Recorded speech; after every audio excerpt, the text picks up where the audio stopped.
இந்த வீடியோவில் எதை பிரிண்ட் பண்ண போகிறோம்னா இந்த ஃபிலமெண்ட் ஜாயிண்டர் தான் பிரிண்ட் பண்ண போகிறோம். ஏன்னா என் ஃபிலமெண்ட்லாம் நிறையா பிரேக் ஆகிருக்கு. நான் ஆல்ரெடி ஸ்லைசரில் இம்போர்ட் பண்ணி ஜி கோட கன்வெர்ட் பண்ணிட்டேன். வாங்க இப்போ பிரிண்ட் பண்ணி எடுத்துடலாம்.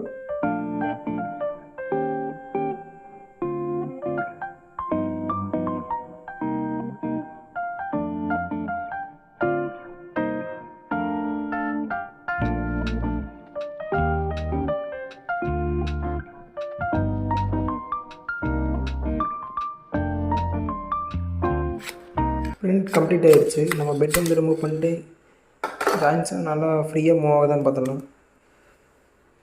எந்த பிரச்சனையும் இல்லை, ஜாயின்ட்ஸ்லாம் ஃப்ரீயாக தான் இருக்குது. இப்போ டெஸ்ட் பண்ணி பார்த்துடலாம் கரெக்டாக ஜாயின் பண்ண முடியுதா இல்லையான்னு. நான் 2 ஃபிலமெண்ட்டை கட் பண்ணி நடுவில் வச்சு லைட்டில் யூஸ் பண்ணி ஜாயின் பண்ணி பார்த்தேன். நல்லா ஸ்ட்ராங்காகவே ஹோல்ட் பண்ணியிருக்கு. பிடிச்சிருந்தா லைக் ஷேர் சப்ஸ்கிரைப் பண்ணிக்கோங்க. தேங்க்யூ.